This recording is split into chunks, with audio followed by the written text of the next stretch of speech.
الإعجاب بالفيديو والاشتراك في القناة تشجيعا لنا لنستمر بنشر المزيد إن شاء الله. السلام عليكم ورحمة الله تعالى وبركاته.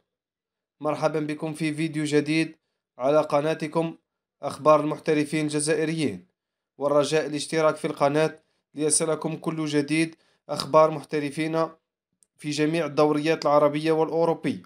والآن مع وصف الفيديو، حيث يقود الدولي الجزائري يوسف بلايلي فريقه نادي أجاكسيو في مواجهة مهمة ضد نادي ستراسبورغ لحساب الجولة 13 من الدوري الفرنسي، حيث يسعى نادي أجاكسيو بقيادة بلايلي للخروج من منطقة الخطر، حيث يحتل المرتبة 18 ومتأخرا بنقطتين على الأخير.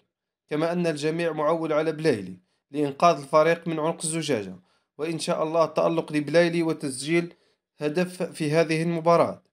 أما بالنسبة لتوقيت المباراة والقنوات الناقلة، فستلعب المباراة على الساعة 5 بتوقيت الجزائر، تونس والمغرب، وعلى الساعة 7 بتوقيت مكة المكرمة، وتنقل المباراة على قناة بي إن سبور 2.